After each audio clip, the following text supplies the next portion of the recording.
신앙생활을 하면서 내 자신이 좀 변화되어야 되겠다, 이런 생각들은 많이 합니다. 뭔가 인생에 변화를 꿈꾸고 있다면은 생각을 바꾸어야 합니다. 생각이 참 중요합니다. 오늘 1절부터 12절까지 쭉 읽었는데 여러분들이 그냥 읽다가 보면은 미처 그걸 발견을 하지 못하지만 생각이라는 단어가 이 한 장에 3번 등장합니다. 한 장에 생각이라는 말이 3번 등장한다는 것은 이거 좀 생각하게 만드는 그런 단어죠. 생각. 1절에 보면 다윗이 그 마음에 생각하기를, 11절에 보면은 다윗이 그 남녀를 살려서 가도로 데려가지 아니한 것은 그의 생각에, 마지막 12절에도 끝에 어떻게 마감하느냐 하면은 그는 영원히 내 부하가 되리라고 생각하니라. 생각이라는 말이 여러 차례 등장을 합니다.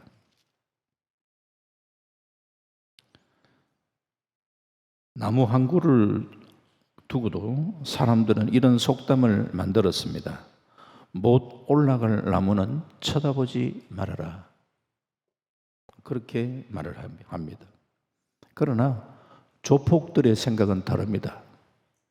못 올라갈 나무는 베버리라 그래요. 조폭들의 그런 생각. 성공하는 사람들의 생각은 못 올라갈 나무는 사다리 넣고 올라가면 된다고 생각합니다. 생각의 차이입니다. 인간의 행복과 불행은 잘못된 생각에서 출발합니다. 우리의 삶은 생각에 따라 움직이기 때문입니다. 그러므로 실제로 행복하려면 우리의 잘못된 생각과 세상적인 그런 기준들을 성경적 기준과 관점으로 전환시켜야 합니다. 우리는 운명이라는 말을 잘 사용하지 않습니다만 세상 사람들은 이 말을 사용하기 때문에 이렇게 표현을 하죠. 생각이 변해야 운명이 바뀐다. 사무엘 스미스라는 사람은 말하기를 생각이 바뀌면은 행동이 바뀌고, 행동이 바뀌면은 습관이 바뀌고, 습관이 바뀌면은 성품이 바뀌고, 성품이 바뀌면은 운명이 바뀐다. 즉 마지막은 운명 바뀐다 말을 하는데, 신앙적 표현을 쓰자면은 생각이 바뀌면 결국 인생이 바뀐다, 이런 말을 할 수가 있다는 거죠. 연세대 명예교수이신 김형석 교수님, 그분이 쓰신 100년을 살아보니라는 그런 책에, 이분은 이제 지금 106세인가 그러죠. 100세를 살고 보니까, 자신을 한번 돌아보니까 인생의 황금기는 언젠가, 인생의 황금기, 그분이 살아보니까 인생의 황금기는 60세부터 75세까지더라 그랬어요. 우리하고 생각이 다르죠. 살아보니까 60세부터 75세가 야 진짜 인생의 황금기더라. 그 기준으로 보면 오신 분 대부분이 인생의 황금기죠. 아닌가요? 황금기 아직 못 미친 분들도 많은데, 내가 80쯤 되었다 그러면은 인생의 황금기에서 조금 내가 지나갔구나, 이런 생각해야 되죠. 아이고 이거 다 됐구나, 이렇게 생각하면 생각이 우리가 바뀌어야 됩니다. 그분은 인생의 목적은 성공이 아니라 성장이다 그랬어요. 늙는 것은 두려운 것이 아니라 더 깊고 넓은 사람이 되어가는 아름다운 과정이더라 그랬어요. 살아보니까 남을 위해서 참 사랑을 베풀고 하는 그게 참 너무 귀하고, 특히 나이가 들어도 끝까지 우리가 배움을 놓지 않고 꾸준히 배워나가며 성숙하고 성장해 나가는 이것이 참 귀하더라 등등의 얘기를 남기고 있죠. 어쨌든 생각이 젊어야 인생이 늙지 않습니다. 이제 내 나이에 무슨 이런 일을 하겠나 이런 고정관념을 이제 내려놓으시고 지금이 내 인생의 가장 성숙하고 무엇인가를 새로 시작하기에 딱 좋은 때다 이렇게 생각하시면 됩니다. 생각의 전환이 필요합니다. 하버드 대학의 조지 밸런트 교수는 나이가 들수록 건강이나 경제적 상황에 변화가 오기 마련인데 이때에 상황을 바꿀 수는 없어도 상황을 바라보는 내 생각을 바꾸면 행복해질 수 있다. 이렇게 또 얘기를 했습니다. 큰 맥락에서는 사실 비슷한 얘기를 하고 있습니다. 큰 배를 움직이는 것, 이것은 선장이 붙들고 있는 조그마한 키이듯이 우리의 삶도 생각에 의해서 움직여집니다. 이러므로 잘못된 생각은 우리의 인생을 어렵고 힘들게 할 뿐입니다. 행복하기를 원하면 우리의 잘못된 생각을 성경적 기준과 관점으로 바꿔나가야 합니다. 그래서 오늘 본문에 다윗이 잘못된 생각을 하면서 인생이 꼬이게 된 걸 한번 살펴보려고 하는 거예요. 그래서 첫 번째 본문에서 살펴보려고 하는 것은 인간적 생각에 사로잡혔던 그 다윗을 한번 살펴보려고 합니다. 인간적 생각에 사로잡혔어요. 다윗이 훌륭한 신앙인입니다. 사울 왕에게 핍박을 받고 이리저리 쫓겨다녔지만 그래도 믿음을 지키면서 승리의 삶을 살았습니다. 사울을 결정적으로 죽일 수 있는 기회가 있었음에도 불구하고 그는 살려줍니다. 사무엘상 26장 24절에 보면은 사울을 살려주고 난 다음에 어떤 말을 하느냐 하면 이런 말을 합니다. 같이 한번 볼까요? 시작. 오늘 왕의 생명을 내 생명을 여호와께서 중히 여기셔서 모든 환난에서 나를 구하여 내시기를 바라나이다 하니라. 왕의 생명을 내가 중히 여긴 것 같이 내 생명을 여호와께서 중히 여기시기를 원한다. 사울을 살려주면서 하나님을 생각하는 게, 하나님 보셨지요? 내가 이 사울 왕의 생명을 소중하게 여기는 것처럼 하나님께서도 내 생명 소중하게 여겨 주십시오. 참 아주 멋진 말이죠. 이렇게 참 신앙적으로 대하며 피난길 가운데서도 하나님을 의지하며 살았던 다윗이지만 오늘은 생각 한번 잘못하니까 영 인생이 꼬이게 됩니다. 다윗이 도망 다녔던 세월을 쭉 보면 한 얼마 정도 다녔느냐 하면 한 10년 정도 되었어요. 10년. 근데 한 10년 정도 다녔는데 지금 여기에 사무엘상 27장에 요 때는 한 언제쯤 계산을 이래저래 해보면 사울에게 쫓겨다니면서 이제 흘렀던 세월 가운데 한 8년 정도 가까이 되는 세월이에요. 8년쯤 대충 어림잡아가 사람이 뭐 하루 이틀도 아니고 한 8년 정도 쫓겨다닌다고 생각을 해보세요. 참 쉽지가 않습니다.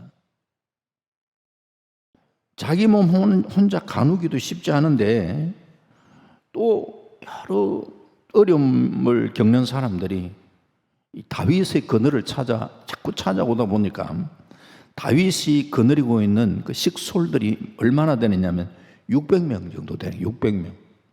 그러니까 자기 몸 혼자 도망 다니는 것도 쉽지 않은데 이제는 밑에 수하에 한 600명 정도의 식솔들까지 거느리고 있으니까 도망 다니는 일도 쉽지가 않아요. 이게 힘이 드니까 오늘 사무엘상 27장 그 1절에 그 상반절을 한번 보면요. 한번 똑같이 한번 봅시다. 시작. 다윗이 그 마음에 생각하기를 내가 후일에는 사울의 손에 붙잡히리니 블레셋 사람들의 땅으로 피하여 들어가는 것이 좋으리로다. 다윗이 그 마음에 생각을 했어요. 생각을. 내가 이렇게 쫓겨다니다가 결국은 사울 손에 내가 붙잡히겠다. 그래서 차라리 블레셋 사람 땅으로 피하여 들어가는 것이 좋겠다라고 생각했어요. 응답받은 게 아니고 생각을 했어요. 다윗은 자기 생각대로 그냥 계산을 했어요.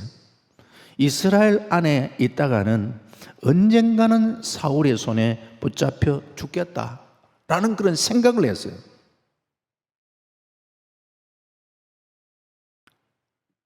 그래서 더 이상 그가 이제 도망 다니는 거는 끝내자 이렇게 하고 블레셋 가드의 아기스 왕에게 투항을 하는 거죠.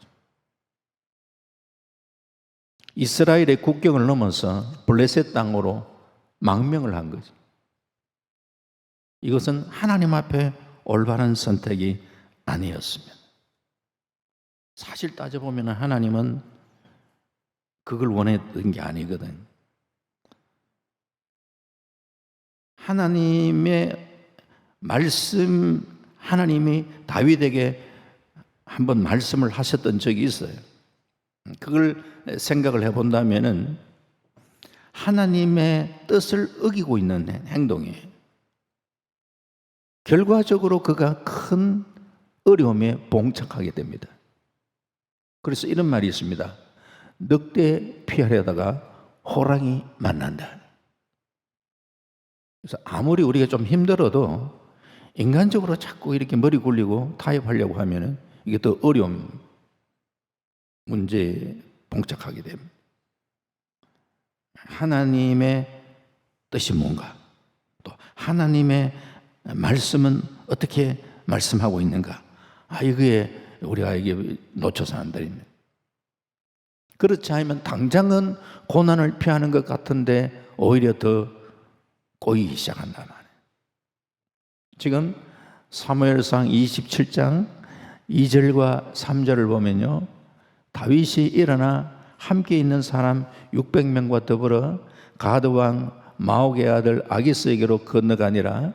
다윗과 그의 사람들이 저마다 가족을 거느리고 가드에서 아기스와 동거하였는데 다윗이 그의 두 아내 이스라엘 여자 아히노함과 나발의 아내였던 갈멜 여자 아비가일과 함께 했다.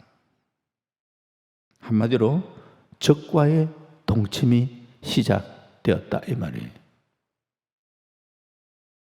아마 아기스 왕의 입장에서는 나름대로 또 계산했겠죠. 다윗을 받아들이는데 자기도 계산을 할 거 아니에요. 사울 왕에게 핍박받는 다윗과 그의 부하들을 잘 이용하면은 이스라엘을 견제하는데 큰 도움이 되겠구나 이렇게 생각을 했겠지. 문제는 바로 이게 문제입니다. 다윗이 누구냐, 자기 정체성. 과거 사실은 이 블레셋 군대를 쳐부쉈던 그런 장본인입니다. 게다가 하나님 앞에서 차기 왕으로 지금 선택되어 가지고 이미 기름 부음 받은 사람이에요. 그런 그가 목숨 부지하려고 인간적인 장깨를 굴리고 있습니다.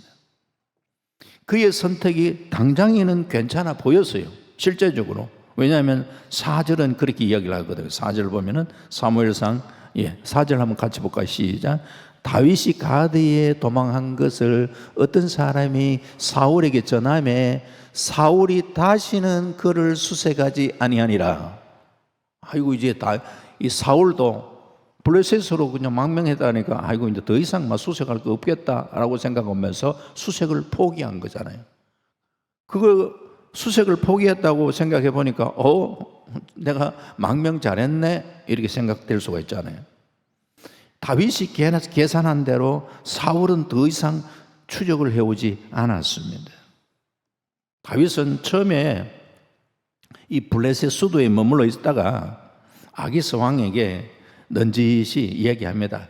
아이고 제가 저같이 부족한 사람이 어떻게 왕과 더불어서 이 수도에 머물겠습니까? 별도의 거주지를 좀 주셨으면 좋겠습니다. 이렇게 겸손하게 부탁을 해서 그래서 얻었던 땅이 시글락이라는 땅을 얻게 됩니다. 그래서 시글락이라는 땅을 얻어가지고 부하들 이끌고 그곳에서 정착을 하게 됩니다. 이제는 안전 문제는 물론이고 먹고 사는 문제도 크게는 걱정이 없어 보였어요.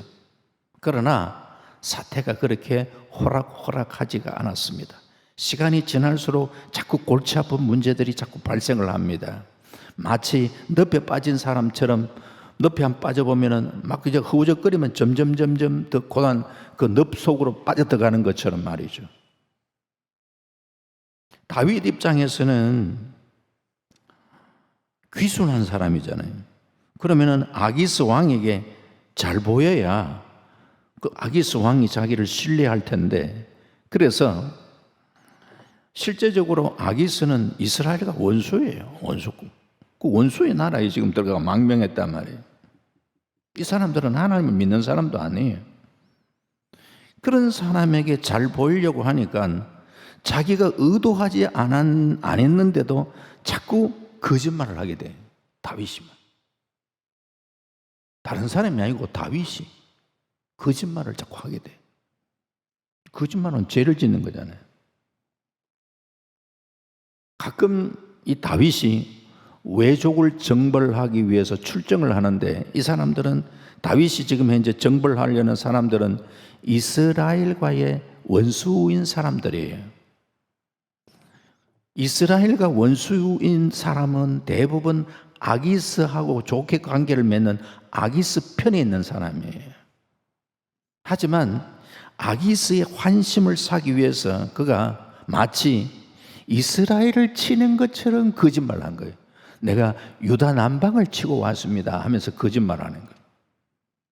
그 거짓말이 탄로나지 않도록 하기 위해서 이 사람들을 뭐 포로로 잡아오고 그렇지 않고 싹 그냥 아예 흔적을 안 남기려고 사람을 다 죽여버려요.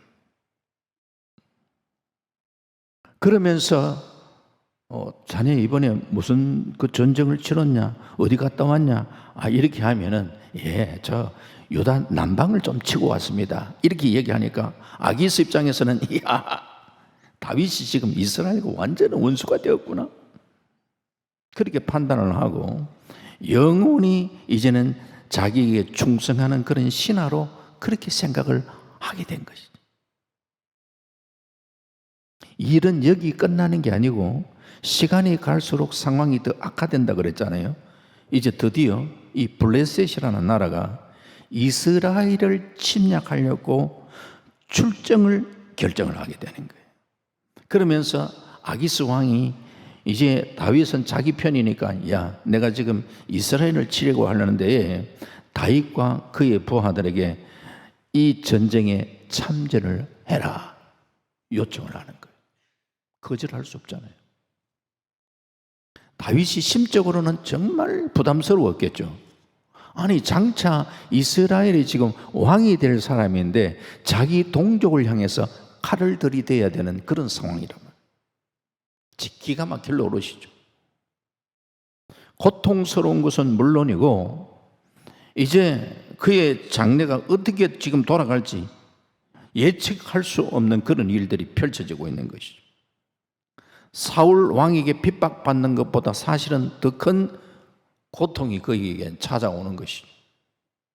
사무엘상 29장 2절에 보면은 마지못해서 전쟁터로 끌려가는 다윗의 모습을 연상할 수 있습니다. 블레셋 사람들의 수령들은 수백 명씩 수천 명씩 인솔하여 나가고 다윗과 그의 사람들은 아기스와 함께 그 뒤에서 나아가더니 억지로 그냥 끌려가듯이 참전할 수밖에 없는 그런 처지가 되은 거죠. 한심하죠. 동족과 전쟁에서 죽을 수도 있겠지만 승리한다 해도 문제가 있습니다. 이스라엘 백성들의 민심이 어떻게 되겠냐 말이에요. 그 전쟁 가운데에 사울 왕이 전사한다 하면은 저 다윗이 사울을 죽였다. 저 다윗은 쿠데타를 일으킨 장본인이다, 이렇게 여겨지고 책임이 다 다윗에게 돌아갑니다. 그러면 어떻게 그가 이스라엘의 왕이 될 수가 있고, 설사 왕이 되었을 때에 그의 정통성을 과연 인정받을 수가 있겠는가? 저 다윗은 쿠데타를 통해가 임금이 된 사람이다. 이런 지경이 되어 있는 상황이에요. 나중에 보면은 하나님이 도와주셔서 망정이지, 그렇지 않았다면은 다윗의 인생은 진짜 끝장날 뻔했습니다. 이렇게 인생이 꼬이게 된 이유는 다름이 아니라 잘못 생각하면 하는 거예요. 야, 내가 여기 있다가 사울 손에 붙잡혀 죽겠구나. 아니, 8년의 세월에 하나님은 지금까지도 눈동자처럼 지켜주셨잖아요. 지금까지 지켜주셨던 하나님, 나를 끝까지 지켜주실 걸 믿습니다. 내가 어디든 가든지 간에 하나님은 사울의 눈을 가려서라도 하나님은 나를 보호하실 것입니다. 이런 믿음을 가지고 하나님 바라보면서 나아갔어야 되는데, 한순간에 생각이 들어오면서 여기 있다가 내가 잡히고 죽겠다, 생각 잘못하는 거예요.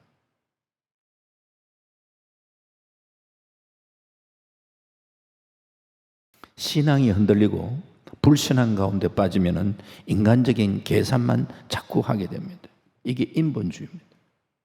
하나님을 배제한 채 생각하고 판단하고 하는 이것이 문제입니다. 세상에서는 장깨가 통할 수가 있어요. 그러나 하나님 앞에서는 통하지 않습니다. 제가 아는 목사님 가운데, 조직신학자 가운데 존 머리라는 분을 좋아하시는 목사님이 계세요. 존 머리.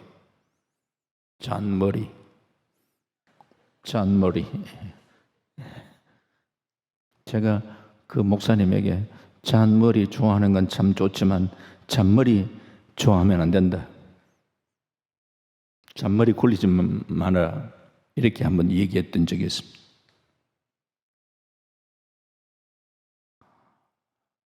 자꾸 머리 굴리면 잠시 인간적인 생각이 통할지 모르지만 나중에 더 꼬입니다. 이거 잘 생각하시고, 그렇기 때문에 두 번째, 생각을 바꿔야 해요. 생각을. 사람이 동물과 다른 점이 있다면은 생각하고 말하는 거예요. 사람에게는 생각과 말이 있기 때문에 문화가 있고 예술도 있고 과학도 있고 창조도 있고 발전도 있습니다. 사람을 사람되게 하는 건 생각입니다. 그래서 바른 생각을 하면 바른 사람이 되고 행복한 생각을 하면 행복한 사람이 됩니다. 실패자 뒤에는 실패의 생각이 먼저 있었고 성공자에게는 성공적인 생각이 먼저 있었습니다. 자연의 법칙이 있듯이 세상 모든 것에서도 법칙이 있는데, 어제의 우리의 생각은 우리의 오늘을 만들었고 오늘 우리의 생각이 우리의 미래를 창조합니다. 인생을 내가 바꾸길 원한다면 반복하지만 생각을 바꿔야 합니다. 우리 생각이 바뀌면 우리 자신이 바뀌어져. 이것은 마귀도 잘 알기 때문에 마귀도 우리 생각을 자꾸 이렇게 공격해 옵니다. 생각을 통해서. 요한복음 13장 2절은 잘 하는 말씀이에요. 요거는 같이 한번 봅시다. 시작. 마귀가 벌써 시몬의 아들 가룟 유다의 마음에 예수를 팔려는 생각을 넣었더라. 예수 팔려는 생각을 누가 넣었냐? 마귀가 유다의 마음에 넣었어. 그 생각을 잘해야 돼. 우리 친구를 사귀는데 친구 가운데 한 10명 가운데 자기를 좋아하는 사람은 9명이고 한 사람은 싫어하는 사람이 한 사람이라. 그런데 한 사람은 자기를 싫어하는 한 사람 그 생각에 자꾸 그 정신이 거기에 막 빠져있는, 그렇게 그 자꾸 자기를 미워하는 친구가 자꾸 떠오르고 거기에 몰두하다 보면 자꾸 마음이 괴로워지는 거예요. 그런데 한 친구는 10명 중에서 1명만 좋아하고 9명 안 좋아하는데 좋아하는 1명 생각하는 거예요. 참 내가 그 친구한테 이렇게 사랑받고 인정받는다, 자꾸 그렇게 생각하니까 그 친구가 생각하면서 오히려 행복하게 살더라는 거예요. 누가 지혜로운가? 우리 생각을 잘해야 된다. 우리 인생을 지배하는 것은 운명이나 환경이 아니다는 거예요. 하나님을 믿고 믿음의 생각으로 내 삶을 채울 때에 우리의 미래는 변화될 수 있습니다. 그런데 타락한 인간은 부정적이고 파괴적인 그런 체질이 이렇게 체질적으로 자꾸 그런 체질이 되어버린 경우가 있습니다. 환경 때문에. 우리가 우리 환경, 태어나서부터 자라나는 환경이 부정적 환경들이 많아요. 살아오면서 주로 듣는 말이 아이고 죽겠다, 힘들다, 괴롭다, 못하겠다, 안 된다, 할 수 없다. 이 부정적인 말을 너무 많이 들어요. 또 신문을 봐도 뉴스를 봐도 드라마를 봐도 긍정적인 그 별로 없어요. 이런 환경 속에 나도 모르게 자꾸 이렇게 부정적인 그런 생각들이 지배를 받을 수가 있어요. 부정적인 생각을 가지고는 하나님의 역사를 제대로 볼 수가 없습니다. 하나님이 쓰고 싶어 하는 사람은 부정적인 사람이 아니라, 그러니까 부정적인 사람은 우리는 단호하게 우리가 부정적인 생각을 차기차기 잘라내야 돼요.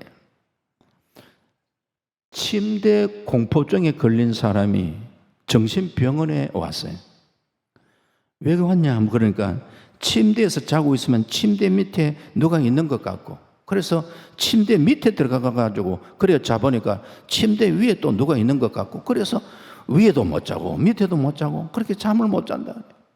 그래서 의사가 말하기를 일주일에 한 번씩 병원에 이렇게 다니고 1년 치료하면 고칠 수 있다, 이렇게 이야기한 거예요. 그런데 목사님이 이제 이 소식을 듣고 그분에게 저한테 오네, 고생할 거 없다, 내가 고쳐주겠다 그래. 그래서 목사님께서는 어떻게 하셨냐, 그 집에 가가지고 침대 다리를 톱으로 다 잘라버렸어요. 침대 다리를 다 잘라버리고 난 다음에 그 즉시 당장에 침대 공포증이 사라져버렸다 그래요.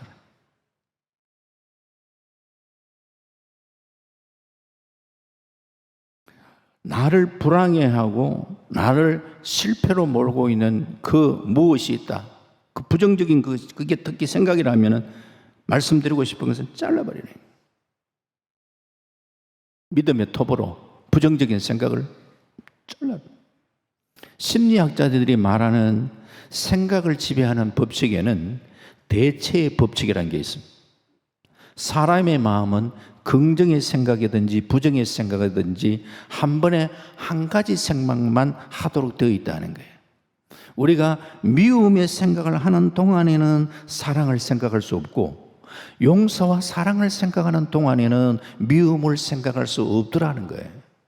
그래서 부정적인 체질을 우리가 바꾸는 길은 긍정적 생각을 평소에 꾸준히 지속적으로 많이 이렇게 하는 것이라는 거예요. 때로는 좋은 생각도 하고 나쁜 생각도 들어오고 그런데, 나쁜 생각이 들어오려고 할 때 그 나쁜 생각과 맞설 필요가 없다. 왜? 나쁜 생각 그 자체를 그냥 거절해버리고 좋은 생각, 행복한 생각, 긍정의 생각을 그냥 수용하는, 왜? 대체의 법칙이라는 것을 말씀드렸잖아요. 한 가지 생각을 이걸 수용할 때 다른 걸 동시에 같이 수용할 수가 없다는 거예요. 그러면은 내가 부정적인 나쁜 생각과 그것과 내가 대체하고 싸우려고 생각할 필요가 없이 이거를 그냥 제껴놓고 긍정의 생각, 믿음의 생각을 하려고 그냥 수용을 하는, 평소에 그렇게 그 수용하려는 태도가 중요하더라니. 여기에 도움을 주는 것이 우리가 평소에 계속해서 하나님의 말씀을 묵상하는 것이, 우리가 생각을 긍정의 생각으로 믿음의 생각으로 그렇게 컨트롤하는데 대단히 중요하다. 할 수 없다는 생각을 버리고 할 수 있다, 긍정의 생각을 채우라는 거예요. 영어로 can, 할 수 있다는 뜻도 있지만 영어로 can은 깡통이라는 뜻도 있단 말이에요. 우리가 할 수 있는 능력자도 될 수 있지만 깡통도 될 수 있단 말이에요. 오늘 우리가 어떻게 생각을 내가 받아들이고 어떤 생각 속에 내가 계속해서 빠져 있는가, 굉장히 우리에게 중요한 부분이에요.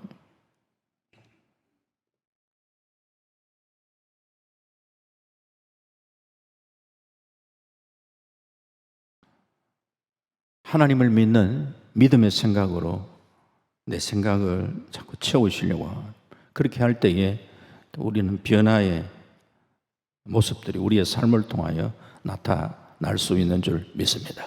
그래서 계속해서 주의 말씀을 묵상하고 주님과 가까이 하면서 내 안에 들어오는 이런 부정의 생각들, 이런 생각들을 우리가 수용하지 않고 단호하게 우리가 끊을 거는 끊어버리고 믿음으로 신앙으로 우리가 무장하며 나아가는 이런 신앙의 자세가 우리에게 대단히 중요한 필요한 부분이에요. 그러면서 마지막 세 번째 힘들 때일수록 우리가 신앙을 회복해야 돼요.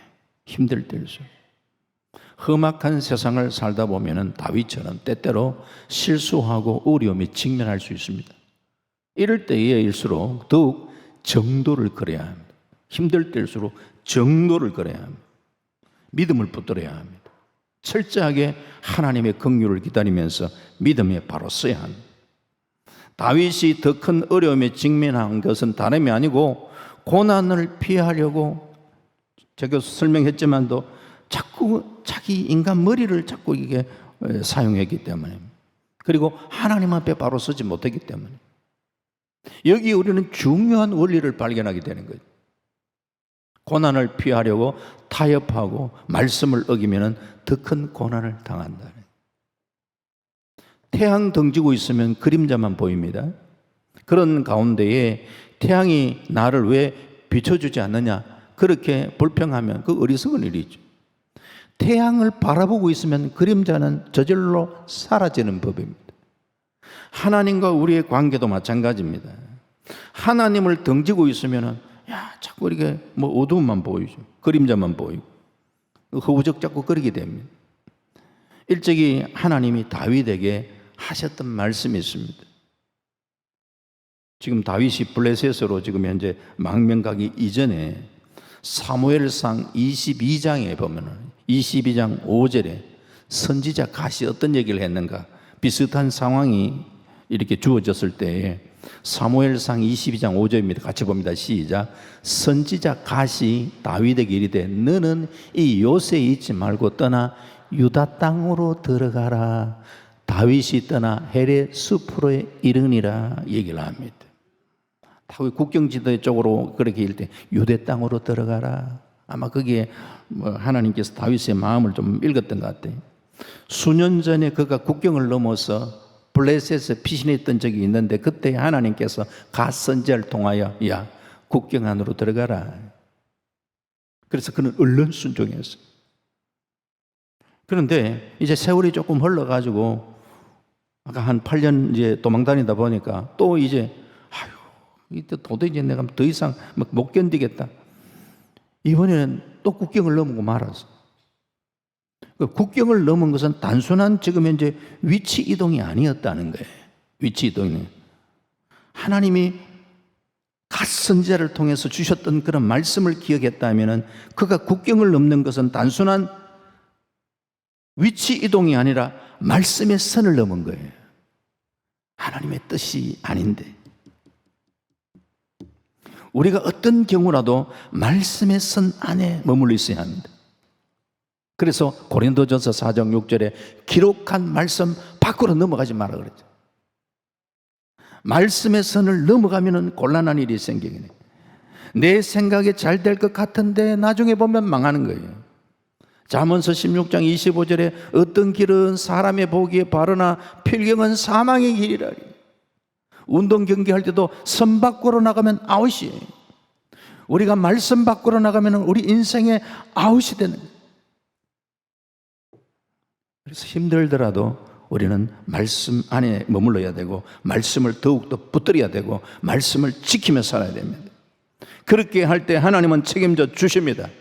내가 말씀 지키면 하나님은 나를 지켜주실 줄 믿습니다. 그러므로 말씀의 선을 넘어가지 않도록 그런 내 자신의 유혹이 들어올 때에 하나님, 내가 말씀의 선을 넘어가지 않도록 나를 좀 지켜주시길 원합니다. 기도하며 버텨야 돼요. 그때가 기도하는 게 더 중요한 거예요.